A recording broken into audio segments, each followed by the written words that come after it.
So Sophie, you were like one of the first ever school widows. Skool what? She's like, what is that accent, bro? Yeah. I thought you said school widow. That's what I said. Yeah. Wait, how? Why? How did you feel to lose your significant other to the platform? It was bittersweet. Yeah? It was bittersweet. So how did you feel whenever your boyfriend suddenly disappears into this like brand new app and just starts grinding at 16 hours a day? There was some skepticism, I'm not gonna lie. Right. But I trusted Ryan. So yeah, I just had to really trust you. There was definitely some phases in time where I was like, what the hell are you doing? You're telling me you're gonna make $1 million by selling this gift group, like that's when I was really like, okay, do we need to have a conversation about what we're doing with our lives? But yeah, we stuck it out and here we are. Crazy. And you started, bro, like how much money were you making when you joined the platform? No, bro, nothing. Bro, I spent my first 2 weeks of January smoking weed. Yeah. I have zero direction or anything of knowing what to do with my life. And then I saw Skool and I was like, sure.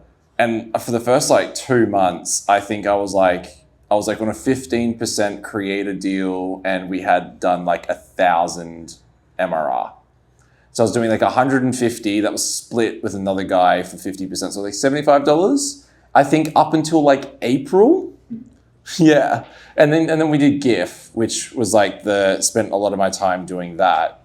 And even that, bro, it was like, I don't know, like $200. Yeah. And I had a bit of money, but and then I got to the point where I had like $5 in my bank account. And I was like, no, babe, Skool, like it's the way. And what was it? Because you guys know that you guys had one of your best months ever recently. What did you guys do recently? We did 50,000 Australian. Yeah, which I think like to the dot, pretty much. Yeah, with the conversion, which is nuts. Yeah. It's crazy. Yeah, that's crazy kind of sort of money. Dude, like from going like, holy shit, I can't even afford to like do anything with my life right now except Skool. And then I'm like, I can't believe, when I even had no money, I think I had like 200 Australian dollars in my account. And I was like, yeah, skool.com/gift sounds awesome. I will just buy the URL now. So. Crazy. And now you guys moved halfway across the world. You live in Thailand. Yeah. You're now here in LA in Skool HQ because you won the Skool game. Yeah, won the affiliates, which is really cool. That wasn't even, I was like, I just want to be at the event. I just want to be here because I think like everyone's like, you build a cool business and stuff, but like we do it for the people. Like we're here, we want to connect with everyone. And like I was just saying to you just before, like Sophie and I were sitting outside, thought everyone was going out for lunch. And it was just Sam Ovens, Alex Hormozi, Sophie Stafford, Ryan Duncan, sitting on this bench outside the school HQ, just chatting and just connecting. No cameras, no anything, no guard up, no whatever, for like 30 minutes. I'm like, now, like, that's what I want to be a part of and I want to see and I want to be around. That's why I want to go and win something and put my mind towards something to compete. Because that was the main reason we really wanted to go, was like, we need an excuse to see our friends again. So why not win the Skool Games affiliates, which was, I'd love to jump into the strategy if we get some time. Yeah, for sure. Yeah. I love that meme that Albert made. He was like, what if the real MRR is the friends we make along the way? Yeah. Aww. Yeah, exactly. That's such an Albert thing to say. Don't churn your friends. Don't churn your friends. You need a retention strategy for your friends. Yeah, there's a few people who've probably lost, who have a pretty high churn rate on Skool that I think I've seen, but. I mean, did you almost churn Ryan at one point? Oh, I hit the mic with the ball. Just, dude, yeah. Which week? Yeah. No, but seriously, it's a big thing because I'm an all-in obsessive personality type, and like I can't really imagine what it's like to be on the other end of that. In terms of churning Ryan, Such a funny way. Yeah. Yeah, that sounded weird. Hey? Could you imagine she approaches like the next flight? Look, honey, I feel like canceling my membership, so I'm gonna need a retention video from you right now, live, unscripted. Yeah. But like seriously, in that regards, like it would never be because like you're working too hard. I think we're usually like very open to having those conversations of like, hey, like I know you want to get this done. I don't know why you want to get it done. Like, at the end of the day, I know how much Ryan wants to look after me and give me everything I want. And so, yeah, there's sacrifices that both of us have to accept. I think like managing a relationship with someone like that, it's just being able to communicate like, hey, like can we just have like an hour of quality time tonight? Sure. Or if that's not going to work, we schedule something for tomorrow. And both being like flexible with compromising as well, because you're not always going to get what you want in a relationship. And that's just how it is. Yeah, but I think it's so cool that you now are like work full time in the business. Yeah, me like, too. you guys are in this together. Yeah, it's very sweet. It's been fun. Like I remember flying back from LA last time we were here, and like I properly being in the business, I was like, I just want to like get started. Like Ryan's like taking it out. I'm like, no, like let's get this document done. Like I want to put this together. Yeah. So it's been really fun, like exploring more how I fit into it. My retention strategy is working. Just give them more buy-in. Move across the world together. Yeah. You mean in a screensaver? I did. This was quite a few months ago now.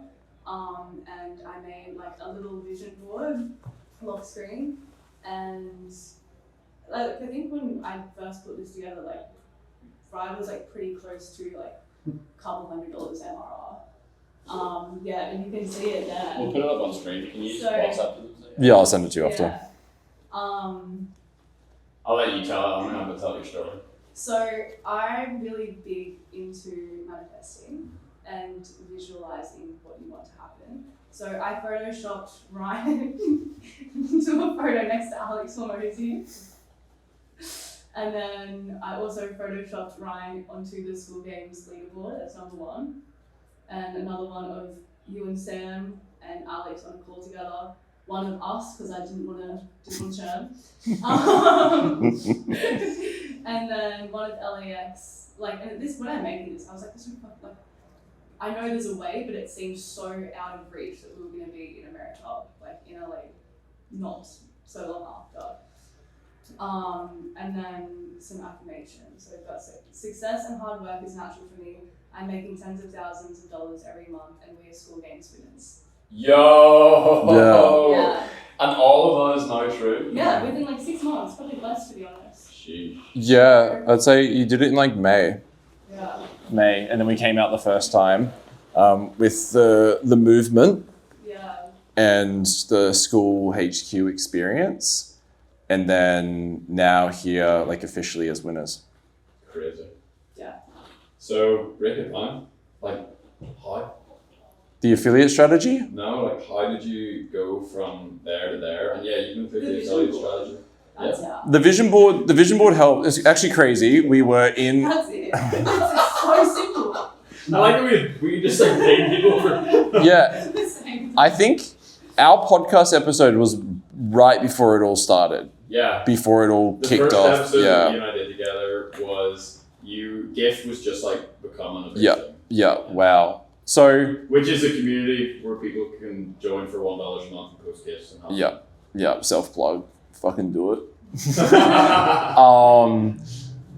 May 31st, and it was actually in a very high churn period between us. We actually on a break for like a thing, and it was like almost like no cost. It's fucking horrible. That's don't want to like go when back the car there. tries to charge again multiple times. Yeah. Yeah, exactly. That was on decline, one day to save it vibes. And I wasn't making money, and I was like, well, fuck, like, I'm trying to be like nice guy, and I was like we were just like not working well with everything, and money wasn't good, and I was just in all of these like, you know, I'm like, I want to travel the world with you. $5, like let's go. No, like anyways. Yeah, Soph was working and like more supporting us at that point, like if not pretty much, well, honestly, like fully supporting, I think at that point, like we were living at your parents' place and stuff. So yeah, and then it was like, well, fuck. So we took a break, but that break was one of the best things we did in terms of the business, because I was like, well, shit, better get my shit together. So it was like May 31st, I started retention. I started Skool.com-retention, and I sent out 6 Loom videos, and I woke up to $3,000 the next morning. My Loom videos, the Loom video strategy was, I remember like Sam Ovens doing the whole Google Doc thing. I was like, I'm gonna be even more simple. I'm selling Skool, so my Loom video is just my about page on Skool, and that's all I did. It was 2 minutes long. I sent out 6 of them. 3 people signed, 2 didn't even respond, which was nuts. I think it was like after you and I had spoken a bit, and I hit up like the right people and stuff, sent out a really simple Loom video, and then everyone pretty much converted, and that started my whole journey towards where we are today, was just specializing in retention. It was funny that we like speaking about you churning. That's like what the it one, is. You start retention to retain your relationship. Yeah. For context, the churn was never because of a lack of money, because no matter what was in the account, Ryan was working 16 hours a day. For sure. And you see that and you're like, there's no way this person isn't going to make it eventually. But it was a risky strategy, like to grind 16 hours on like something becoming known in a community. Yeah, exactly. Like the contributor method. But that honestly, that wasn't even the thing. It was like April 11th was like the first day that I realized what points were, and that was like 3 months in. And then I was like doing it, but I was doing it as like tech support, and then it started to pick up like Ryan's commented here or there, and there's all these. There's a period of time where I swear I was waking up to like 4 or 5 tags in that community a day, and that's what started to take off, and that's what helped with the Loom videos. Yeah. Like that compounded. So a month and a half worth of commenting before I sent my first Loom for my offer. So I put the work in, but then I didn't even know if the offer was going to work completely. I knew stuff, but I needed to test it with someone. Then I worked with these amazing people and got them good results. And then we kept doing that, kept scaling it. I think that ended up getting to like 6 to 10K, I think. I don't think it hit 10K US. It was like 10K Australian. And then just kind of bounced around, did a few different other little groups and stuff. And then we came out to LA, and that's where everything changed, because I think it was about the time annual dropped. And I was like straight to 5K, change all of it. And then we did LA, and that's when we came up with the free group, which we'll also get into the fun stuff. But we came up with that here. And then we basically changed the offer from retention to just paid, which was everything on Skool for 5K, which is now a 6-month offer. And we did 50. Why was annual such a game changer for your offer in particular? It reduced, I like how Hormozi explains it, which is like it reduced the amount of times the client would check the value based on the transaction happening every single month. So that was a big part of it, I'd say. Was like, because you could get someone, and you did get people insane results. Yeah. Like, month 1, month 2. Yeah, and then they leave.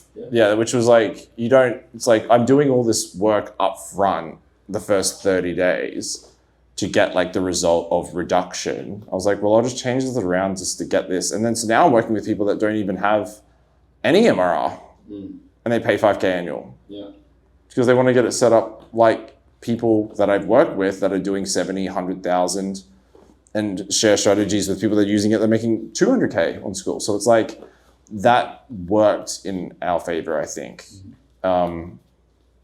which I think a lot of people on Skool should go for. Yeah. Free group, high ticket first, learn it, then do what I'm transitioning to, which is low ticket. Right. And after your time in LA, like, how did you start to get involved in the business? Like, what did you start to do, and how did that? Because it is funny. It's like you start working in the business, and then the money goes out.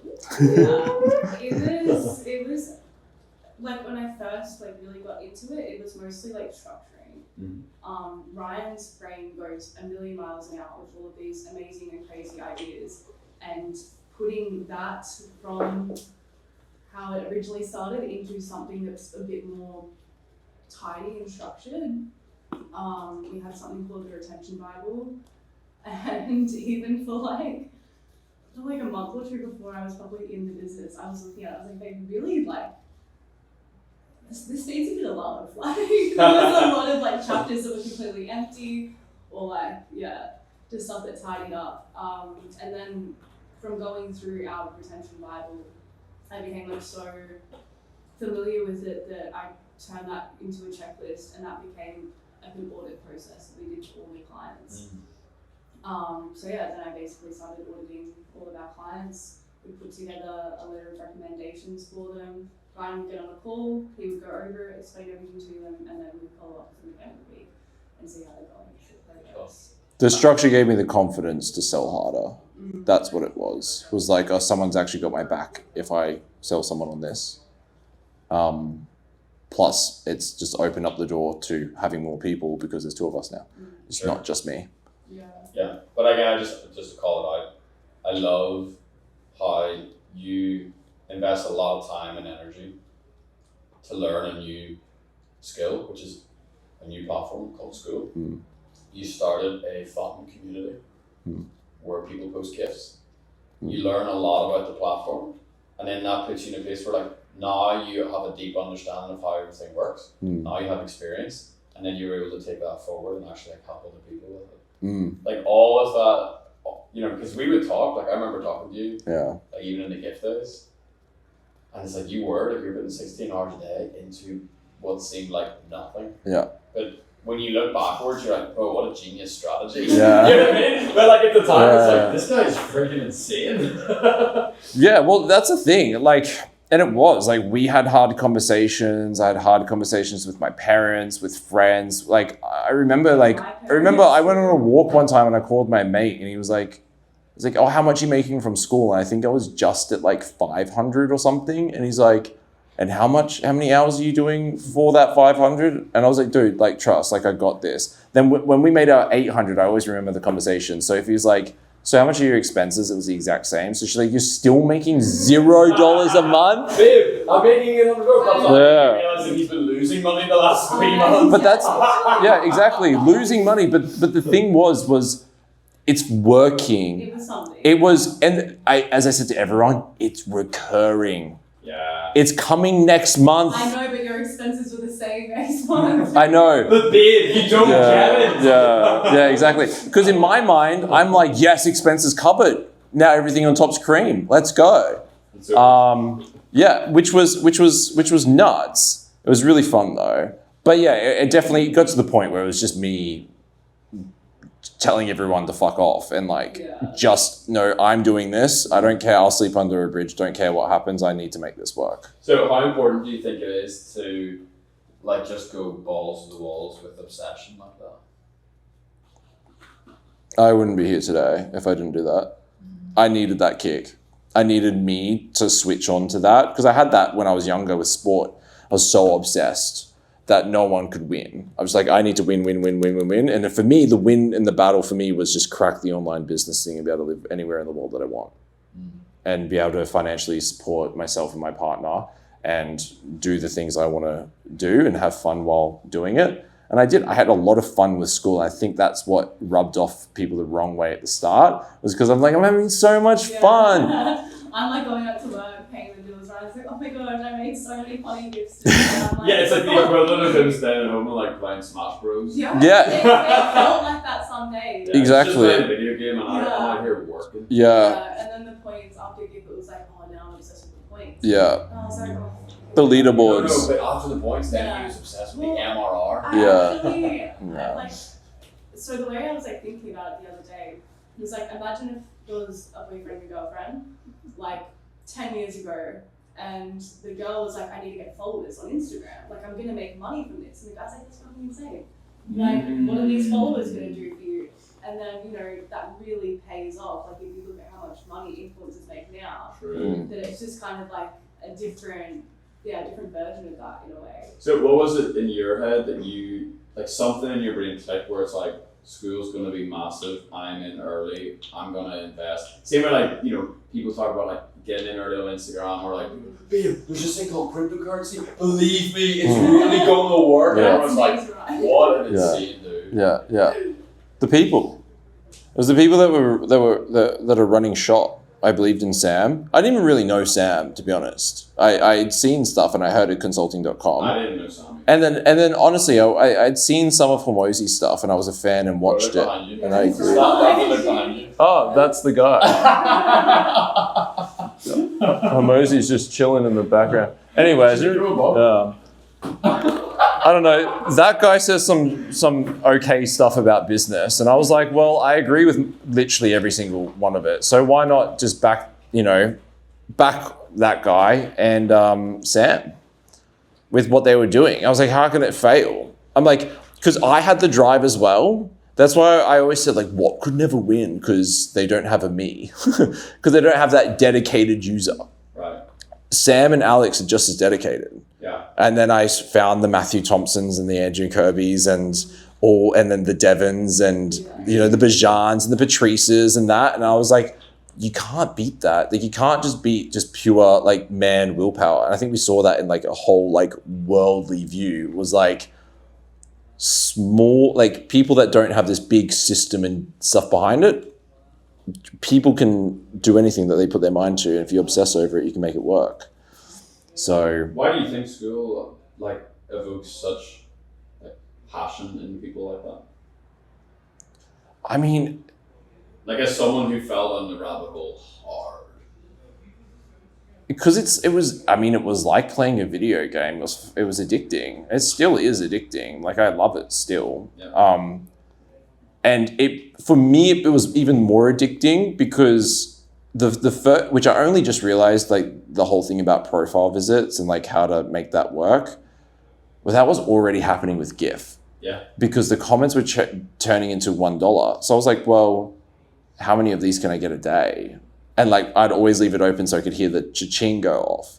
The difference was with that cha-ching when I changed and started charging something for $99 and I heard a cha-ching and it wasn't the $1 gift community, it was the other one. I was like, oh. That's how that works. And so like that, it just compounded. It became a video game to the point where I remember this, we were watching Family Guy in bed and someone posted in the main community, they literally wrote, I am looking to pay someone to be my mentor on Skool. I sent them a message in 5 minutes later, $100. Wow. Then I was like, I'm laying in bed in my pajamas on my phone and I'm like, I think I wasn't even number one at that point in the little. I was like, I just had presence. I just had this stuff, and I just started to use it in that way that would bring more and more as it went through. There's a local comedian that Mark and I know. His name's Colin Geddes. Mm-hmm. When we were growing up in school, I'm a little bit older than Mark, so maybe not Mark actually, but he was like one of the first guys that post videos on YouTube from Northern Ireland. So we like everyone could quote all of his stuff, and we loved them. When I started my first podcast, I had the chance to interview him. I was asking like, bro, but like, how have you like started to make money with comedy, like that thing you're really passionate about? And he said exactly what you said, where it's like, well, first like someone paid me $10 and then $50, and then even now at this stage where I'm making like all this money, it's like everything's just the same. Just like this zeros have just been added onto the end of it. Yeah. It's so underrated to like just start making a couple of dollars in something. Because it's the exact same mechanism to make 5K in one transaction, which you're doing now.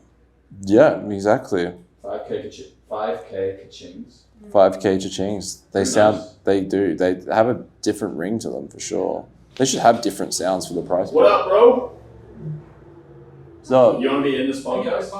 Yeah. We just Say we were trying to get him in. I want like someone to come in, just like. Yeah.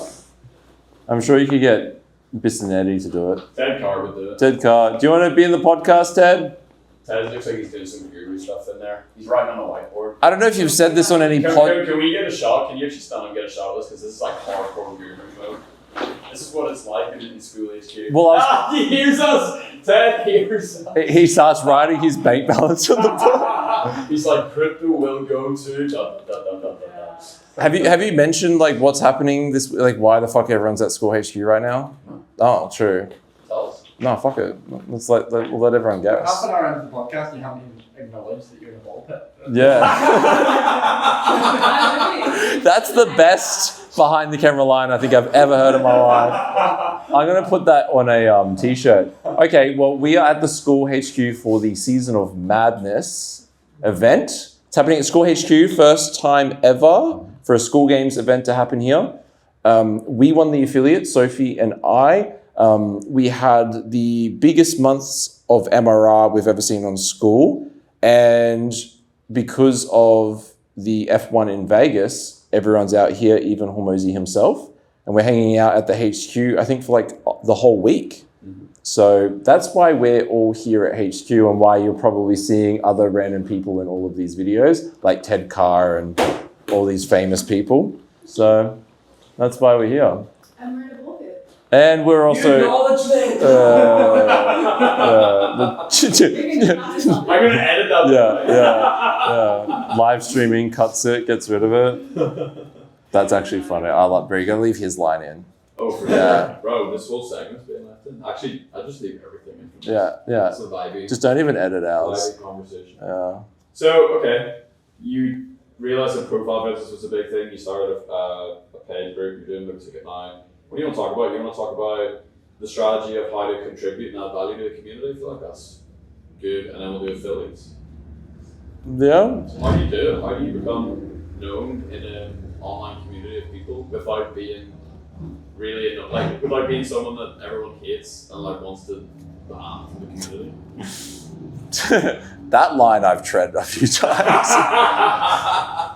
I think what it is, and so for me, it was just like, some people just know things and they know how things work. And the first thing that I really learned was like the settings of Skool. I was like, how do you upload a photo, or what does add resource link do, or how do I find invite member for free to my group, or what does this do? So I just learned all the things and then I just regurgitated all of that in the community. So like if you're in a community and you know something about it, just learn more about it. The difference is, the one thing a lot of people said on Skool when I first started was like, use the search bar. Like if you want to know something on Skool, like 9 times out of 10, someone's probably asked it already and someone's already given the right answer for it.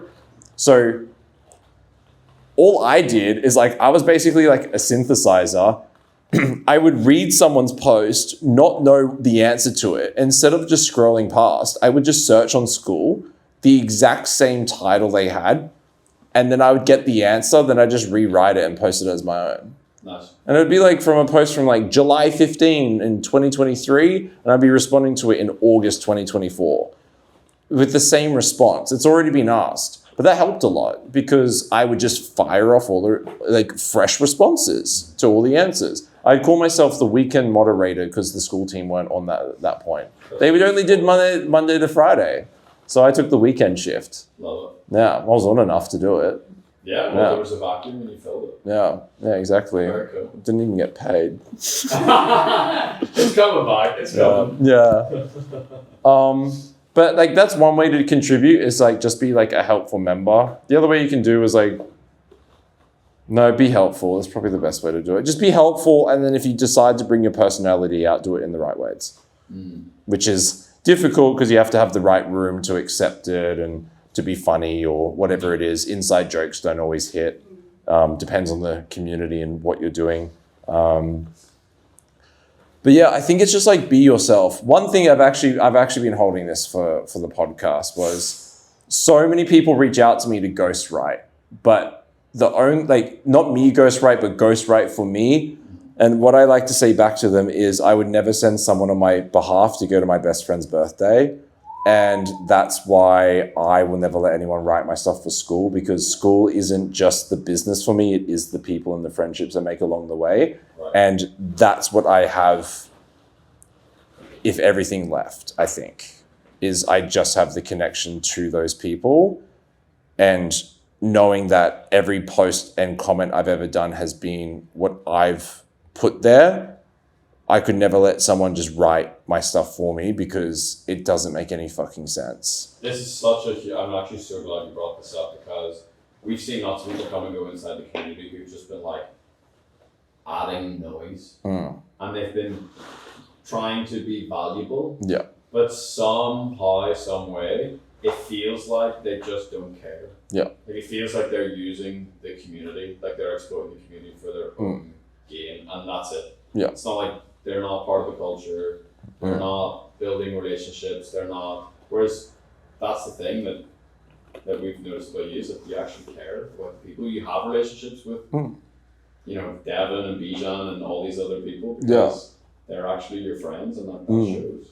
Yeah, I think it's like it was at one point, you know, a lot of people going for points and posting a lot of stuff and all of that. And, you know, a majority of people that have been around in Skool for like the last like 3-4 months would understand what I'm speaking about with that. But if you're posting and you're just getting points for the sake of getting points, if you can't walk into this headquarters with this amount of people here and them not know your name, then you're doing the wrong thing. Like, that gives you your answer. If you're adding value, you're doing the right stuff, because there are people that are also on the leaderboards that I didn't even know the names of, because they just haven't done it in the way that it's just like they haven't been themselves. You know nothing about them, you know, because they don't connect in anything more. Right. They don't do the random, let's jump on Zoom and just hang out. Yeah. They don't bring extra people to calls for the sake of doing it. It's only personal gain. And it's like, I just did it because I enjoyed it and I liked it. And then people tried to replicate what I'd done from a posting perspective, and it didn't hit because it wasn't authentic. So really, really great standard is if you showed up to the place where all these people are hanging out, would they say, "Oh, Sophie, so great to see you. I'm really excited to meet you," or would they be like, "Who the hell is this?" Yeah. Yeah, and I've experienced it firsthand. Yeah, and it's true. I said it. I spoke it into existence, and then it happened. And I said, "See," and then that's when, like, you know, a lot of changes happened. I think was after those sorts of things where it started to happen. Because again, like, you want to be able to sit with someone and connect with them, and then be their friend. And if you can't, if you sat here and you literally spoke the way you posted on Skool. I'd love to read some of them out loud. We can leave names and titles out of it, but it's like, you read my post and it's just me speaking. Yeah. Like, I don't put any extra, it's just, that's what it is. Yeah. That's what I'm thinking, or like, this is my idea or strategy. And then, you know, the one comment was like, someone said I was too scared to get on camera one time. And I was like, what? I was like, so then I made sure like all my next posts were like with Loom videos. But also, that also as well breaks that thing. Because if you write a certain way and then you jump on Loom and then you express yourself, like, you want to be taken seriously, comment lots, but comment really good shit. And then the community will tell you if it's good or not. Sure. Like, you know, you can try and gamify it, people have, but like, you'll get caught out. Yeah. So you have quite a lot of experience working doing like in-person events. Yeah. You're like very socially tuned in. Like, that's like, you're very, very, very, very strong. Probably one of your biggest superpowers. Why do you think we can smell inauthenticity online? You know, because like, in person, like you and I know, because we've got similar skill sets. Like, okay, this. But why inside of a Skool community can you like look at someone's profile and just like, something's off? Yeah, something's off. I feel like part of it almost is just intuition. And on the other side, there's almost like a robotic way of speaking. Like, when Ryan expresses himself on Skool, it is the exact same way he is in person. So I think there's like just a few things where you can tell, like when you look at someone's post and you can just tell it's ChatGPT. Why do you think we as people have a tendency to be different online than we are offline? It's a deep question. Let's think deeply about this. We're different online than we are offline. It's a chance to recreate yourself. Sorry? It's a chance to recreate yourself. You can be someone different. It's I was easier to come across as someone that you're not. Right. Yeah, I would say something similar. If you want to represent yourself as someone that you're not in person, it's quite difficult to do, I think. Online, there's not those other cues to help people see that you're not being authentically yourself. So, for someone who's like in a community online listening to this, how can they try to like show up with the more real version of themselves? think that don't overthink it. Like that's one thing with Ryan. Ryan has a thought, and within 10 seconds, it's in It's very fast. I've It's noticed that about you as well. Thought to action is like. Oh, I'm still here. I thought you guys were having a moment. very authentic of you, mate. Yeah. It just cuts me off. Yeah, you're like, anyway, I'm feeling really big. Yeah. In saying that, how's this? The online persona I have today actually shaped who I am in person as well. Because now we're like getting into metaphysical stuff. no, because seriously, before school, I didn't do school. Sure, I was the same person, and I have very dry humor that only like some people get, and I like to talk shit, and I'll say anything. But my whole life now is school, in person and online, and so my online presence shaped that. The thing is I didn't shy away from it. Like I accepted it. I was like, this is who I am. And so like I always like, no, this is me. Like you get me, I'll be me online as I am in person. But I always felt like I never had like issues with like online posts. And sometimes some people are like, I don't know how to post anything online. It's like, for me, it feels natural, but I just do exactly what I am like in person. Right. It just makes sense. Yeah. Yeah, because a lot of my posts, they take me, like, I hear people say it takes 30 minutes, 60 minutes to write a post. I'm like, what? It's like I script that shit like in the post in 2 minutes and then I post it. And it just seems to work. I don't know. You should maybe think about getting a ghostwriter. Yeah. So when you came back from the American trip, you met Sam and Alex and you were in LA and you were in Vegas like the first time. Like what changed for you? Because I feel like even the comparison of me meeting you now versus then, like you've been kind of activated, like something's shifted in you as well. I think like a massive part of it was Layla showing up to that event and watching and like hearing her speak about who she is and who Alex is and their dynamic together. I was like, these people sound like us, but like 10 years from now. Right. Like I would never compare myself to them, but their kind of natural talents and traits. I was like, yeah, like you saw a model that could work. Yeah, absolutely. And I think we all said that too. We were like, bro, this is the meta. No. Yeah. So I think that event definitely, and like being in a room with those people, like it's hard to not have like that spark come alive and you're like, holy crap, like they're very inspiring and I almost actually didn't go to that event, so crazy. That is crazy. Why do you think IRL is important? I feel like it's the next big thing on Skool. Yeah. IRL is about to go nuts.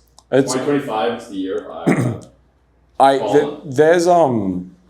I have been stupidly philosophical about community building and what it means to have community and how grateful a lot of people should be for the numbers they have in their community as well. Right. Just because Skool is built in a way that you can reach them and you can engage them and you can do the right things with them.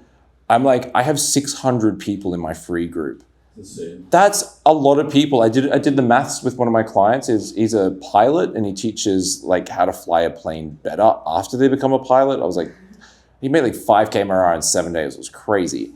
He has like 8 airplanes worth of people in his community. I was like, what a cool way to like look at it. I can fill a small stadium with the amount of people in my group. And when you look at it like that, it's crazy. And the fact that you can just like push one button and every single person like hears about it, nuts. Where do you get that kind of 600 members in a community is 10 times more powerful than I'd even say like 10,000 followers on Instagram. Bro. More. 600 people, it's like a healthy sized cult. Yeah, exactly. Fuck.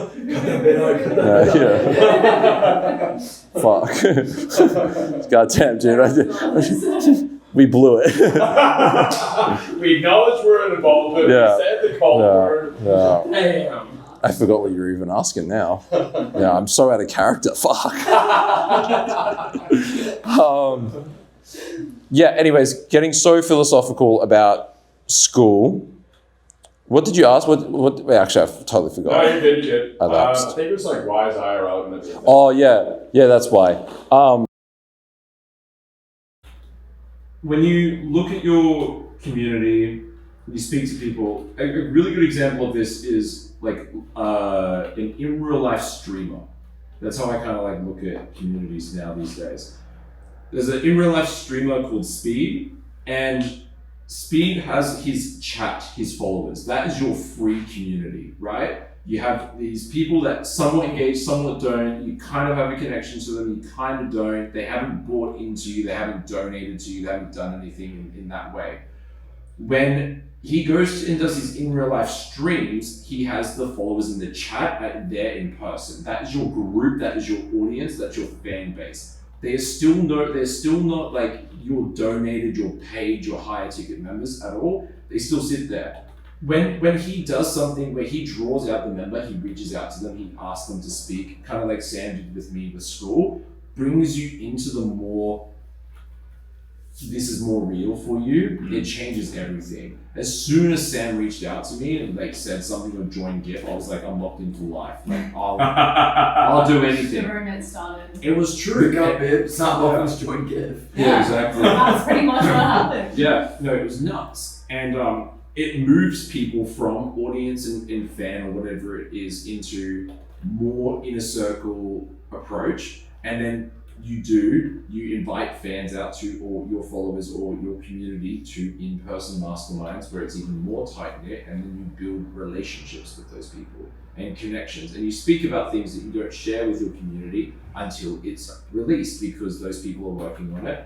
And it just, everything changed for me when I realized and started to like look at my group as, yes, they are all real people and I'd love to connect with them. It's crazy. Like, I connect with so many people in school, but like, I'm so surprised that not one person has like ever really, like anyone that I don't know hasn't like reached out and just been like, oh, hey man, like I see you're online, I want to get on for 15 minutes and chat, because I'd do it. I better not get inboxed a bunch. But it's true though, like you're in a place, you're in a community, if you want to be someone, you can go and put yourself in a room like this. I don't think it's like necessarily that difficult. I mean, there's 15 spots to get here every month. Just go win the competition, or go and do something crazy, or just show that you're like a cool person to be around. Like we're all happy to hang out with more people and bring more people. This isn't some like, no one can ever come in here and hang out with us and do whatever. Just be cool. Just do cool stuff, connect with people and show that you're interested and you're about it. If you want to be on Skool, you want to be a part of an in-person event like this, be about it. Show up for yourself, make it happen. But I think in-person events for communities are going to be crazy. I literally just did this in my offer for affiliates. Should we get into that? Bro, I was literally going there. Yeah. So the reason in-person events work well is they're really exciting and they're a lot of fun to go to, and they drive.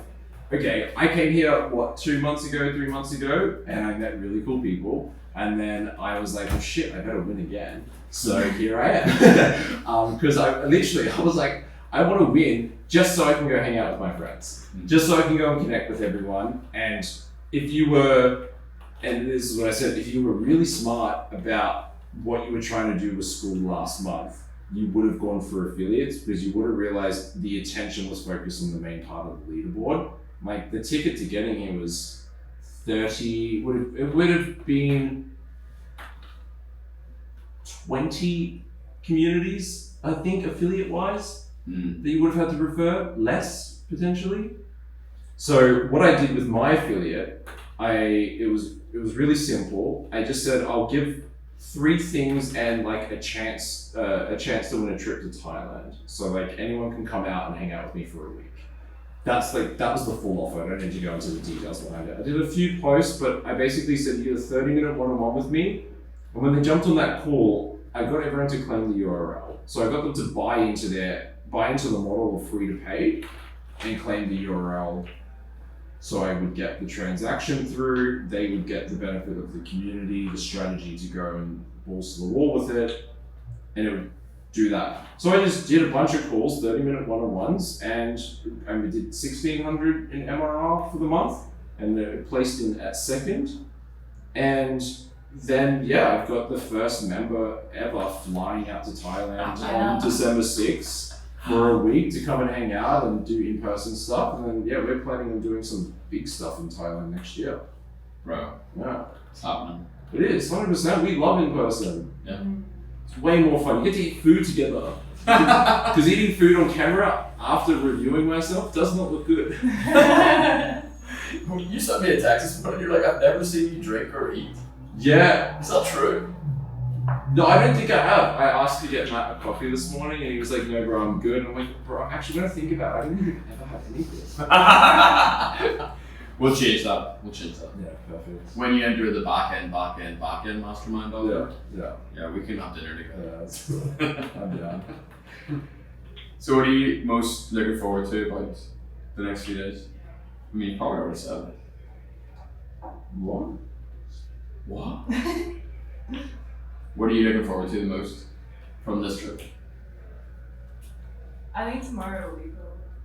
Going to hear Alex speak again, and Sam will be here this time. Because last time Sam wasn't there. Oh, was that time? Yeah, we got Oh, Layla, really? which was Really like Layla. incredible. So it'll be cool to get the best of both worlds and have some input from Sam, because a lot of the conversations we have with him, at least when I'm there, like in person, are not so serious. So yeah, that'll be cool. Yeah, the fun side of school. Yeah. What do you guys want to do next? Like, what is 2025? Are you thinking about that? Like, The next goal, so we're trying something new at the moment with like high ticket and low ticket in the same community. Seems to be working quite well. We want to get that to like a solid 30k US in low ticket MRR, and then start pushing for that 100 mark. Yeah, that's the plan. Definitely more focus on low ticket, because when we started selling the 5k offer, it was 12 months of support. We got the 5k up front. So it was like our workload was compounding. The more people we had on, but we didn't have cash flow. Right.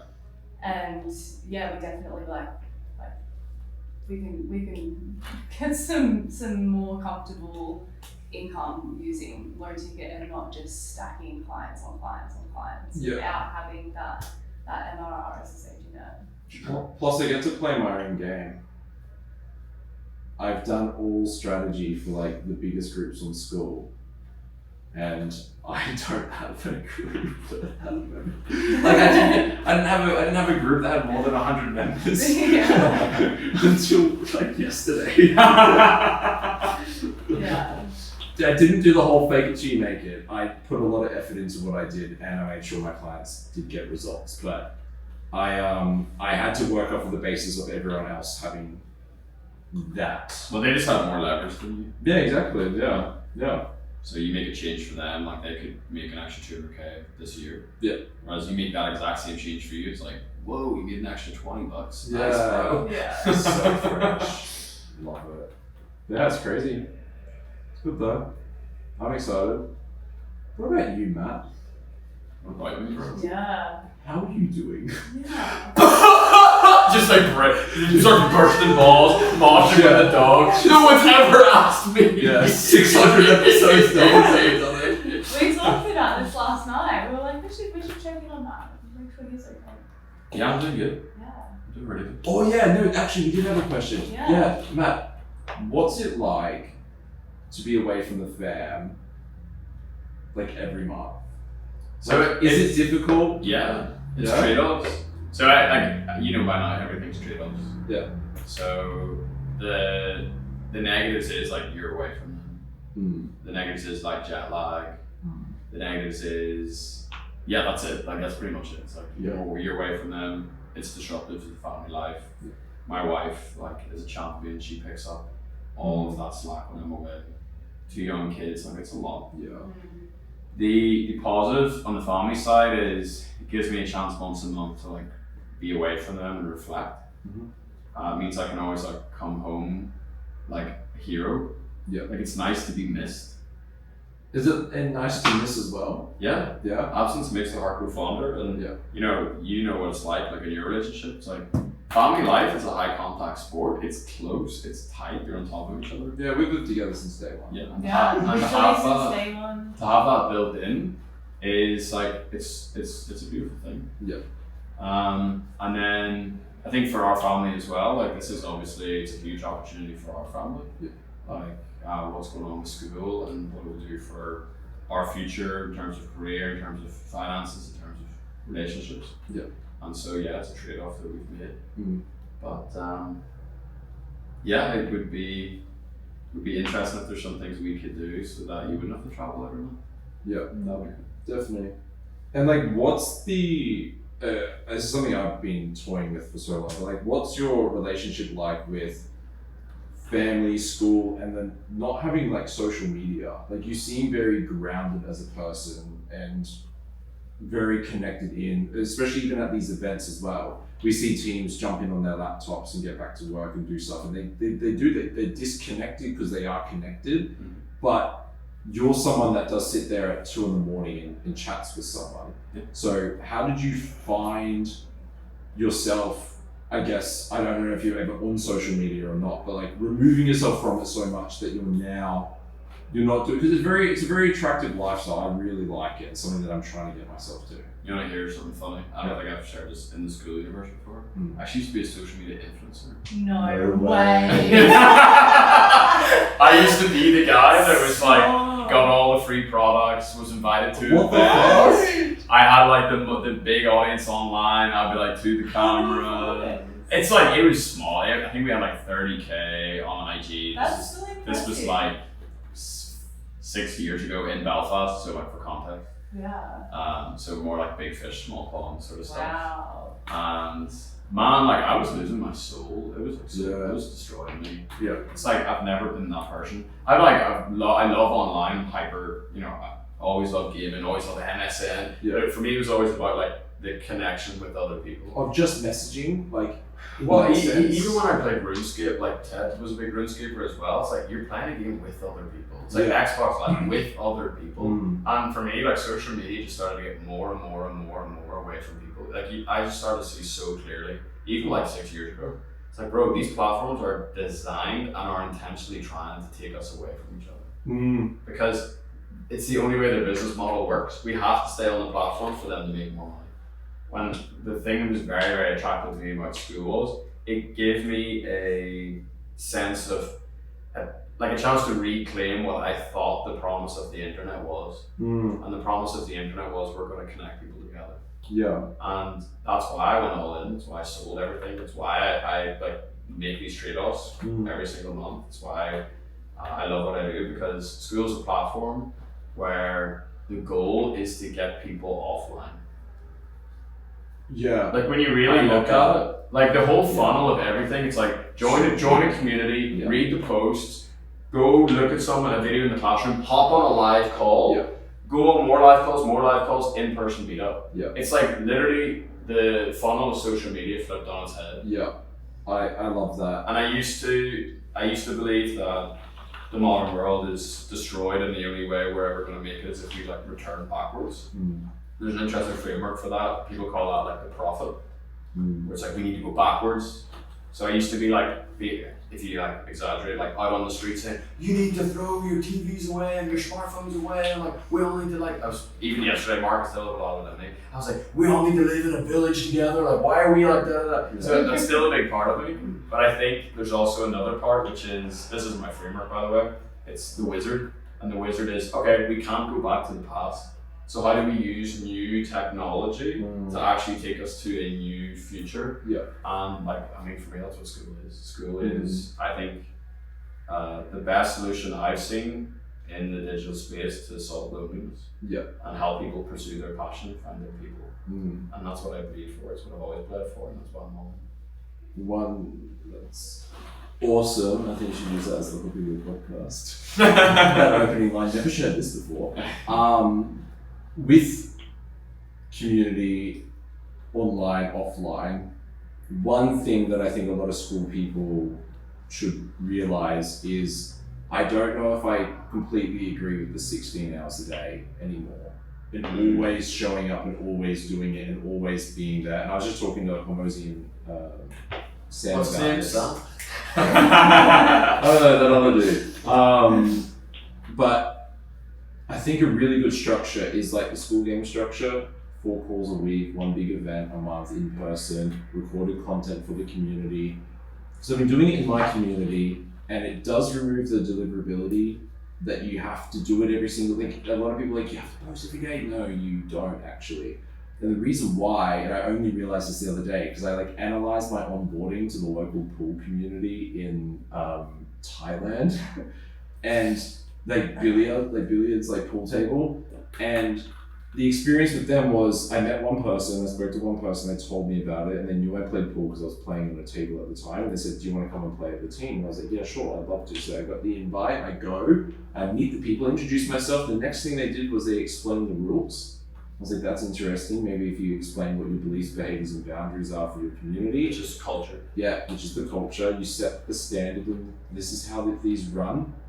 And then they're like, go and join, play around, play. So I started playing, doing that. We played, and then halfway through the conversation, I realized, is this the right fit for me? Through the night, is this the right fit? Because they mentioned that they're a team that only wants to come 5th or 6th, so we don't move up a league. I was like, I don't know if that really aligns with me. I'm a very competitive person. I like to win, but I'm like, do I want to win that much that I'm like that serious about pool? Like, I don't know if I really care about it. And then I realized this community of pool people, I don't give a shit about what they do Tuesday, Wednesday, Thursday, Friday, Saturday, Sunday. As long as I know where I'm meant to be playing on Monday, I don't want to hang out with these people or do it. I just want to show up and be in the community for the few hours a Monday night that I can give to them, and that's it. And so there's a lot of people that say like, delete the lurkers and remove the people from the community and stuff. It's like, what if they just have the same thing like that, where it's like I can only dedicate 2 hours on a Monday morning between 6 and 8 a.m. because every other time I'm completely smashed with everything else, but I really like the people in here. So really think about what kind of place you're bringing people into, and almost onboard people the same way. It really explain your rules first, what this is about, reinforce their decision as to why they joined, and then you'll have a really good community, because when you look at it, that's what we have here. 100%. Excited to hang out with these few days. Yeah. I'm glad you guys won again. Yeah. Glad we can all be together. I know. Yeah. It's like just like if you're in the position that you can win, do it. Like, just I wouldn't even waste time. There is strategy to it for sure, like which month you want to play in different things. But do whatever you can to get out to these events, or find communities on Skool, or be the community on Skool that creates spaces like this. Because I guarantee if you create a space like this and you have people like us in the room, you will always be able to have the most fun in your life because everyone will shout it to the moon. Bro. You got any bars to drop at the end? Any wisdom?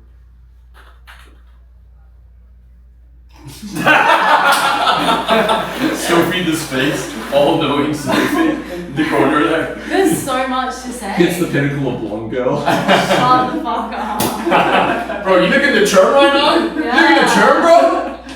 Yeah, Bro, you're trying to move towards lifetime access? You can't be saying stuff like that. Yeah, I know. Imagine that's the proposal. I'm down in one day. No, it's because we have so many conversations about like We- Sophie is so fucking smart, and it is the reason that like I went from like 6 to 8K a month to like doing 50,000. All the right reasons, but then walks into a room and she's like, because she has blonde hair and she's tall, it's like she can be taken that way sometimes and people don't ask her questions, but like fuck, she's smart and knows what she's doing. Bro, don't let them guess your next move. I've literally had people tell me to my face, like after speaking with them for an hour, oh, I thought you were really dumb. Like, I'm really glad we had this chat. Like, I thought you were fucking stupid. And this has happened like multiple times, and I've been like, what the fuck? Sophie's like, that's how she talks to me every day. What? I'm still dumb and stupid. What do you mean? That doesn't matter, I didn't hear, delete it. It's gone. Well, I'm glad that we had the chance to show everyone the real you as well. Like,